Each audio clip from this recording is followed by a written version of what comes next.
देश की संपत्ति बेची जा रही है, एक भी नेता आवाज़ नहीं उठा रहा है। वोट मांगने आ रहे हैं। देश की संपत्ति बेचने वाला व्यक्ति देशद्रोही हो सकता है।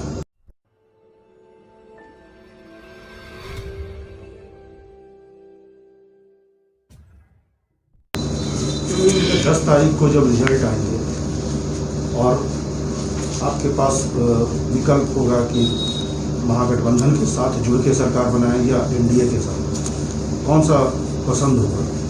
देखिए, वो समय आएगा। अभी तो हम लोगों का प्रयास हो रहा है कि 243 सीट में हम बहुमत हासिल करें, हम अपने दम पे सरकार बनाएं। हमारा ये प्रयास है। वो परिस्थिति पैदा होगी तो फिर आपसे, जैसे आप बात कर रहे हैं कृषि की बात या अन्य जो सरकार के खिलाफ, क्या ऐसी परिस्थिति उत्पन्न होगी तो फिर चले जाएंगे सरकार? किसके? एनडीए के साथ। देखिए, जब बिल्ली गर्म दूध पीते समय जल जाती है ना, तो माठा फूक फूक के पीती है। आज के तारीख में हमको सिखाया जाता है कि आप राष्ट्रवाद, हमको सिखाया जाता है देश के प्रति प्रेम सीखो। अभी देश की संपत्ति अगर कोई चल करके तोड़ दे तो हमारे खिलाफ मुकदमा लिख दिया जाएगा। देश की संपत्ति बेची जा रही है, एक भी नेता आवाज़ नहीं उठा रहा है। वोट मांगने आ रहे हैं।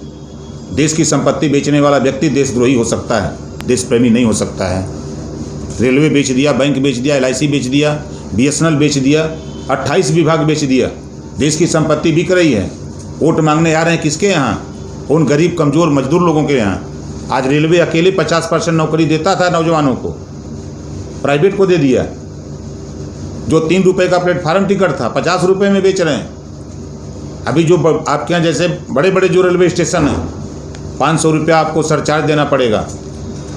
अभी नहीं समझ में। अभी तो मैं लखनऊ एक दिन टिकट कटाया, ये चला रहे हैं तेजस एक्सप्रेस, सरकारी ट्रेन जो चल रही है उसका किराया 1160 रुपया है सेकेंड AC का, इनका 3600 है।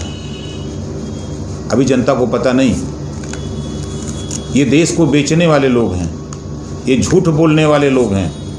वादा किया था जनता के बीच में ना कि 15-15 लाख देंगे, और उन्हीं की पार्टी के वर्तमान गृह मंत्री का ABP चैनल पे मैंने सुना कि ये तो जुमला था वोट लेने के लिए। या तो गृह मंत्री झूठ बोलते हैं या तो प्रधानमंत्री ये झूठ बोलते हैं। बयान देते हैं प्रधानमंत्री रामलीला मैदान में, देश में NRC नहीं लागू होगी। गृह मंत्री सीना ठोक के सदन में बोल रहा है कि पूरे देश में NRC लागू करूंगा। प्रधानमंत्री जी कह रहे हैं कि चीन हमारे बॉर्डर पे नहीं है, हमारे सीमा में के अंदर नहीं आया है, ना कोई चौकी कब्जे में है, ना हमारा कोई सेना का जवान पकड़ा गया। अब उन्हीं का रक्षा मंत्री सदन में बयान दे रहा है 3800 स्क्वायर फीट जमीन चीन, 38,000 करोड़ किलोमीटर जमीन जो है चीन के कब्जे में है। या तो रक्षा मंत्री गड़बड़ है या तो फिर वो प्रधानमंत्री झूठ बोल रहे हैं।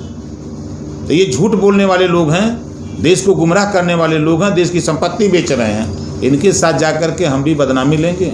मैं तो था 2 साल ना, सुना होगा शायद आज़ादी के बाद पहली बार कोई भी मिनिस्टर सरकार में रह करके और सरकारें से भिड़ा हो, ये पहला इतिहास था। तो हम लोग ऐसा बताए ना कि बिल्ली जब गर्म दूध पीते समय जल जाती है ना, तो माठा फूक के पीती है। ये हमारे प्रत्याशी भाई निर्मल कुशवाहा जी हैं और बड़े मज़ेदार प्रत्याशी। आज हमारी इनकी मुलाकात हुई है। अभी मैं पहले ही दिन आया हूँ प्रचार में, तो आपके समर्थन में भाई मोर्चे में हैं, आपके खाते में सीट मिली है। ये हमारे प्रत्याशी हैं, हम इनको जिताने के लिए एड़ी चोटी हम लोग लगाएंगे।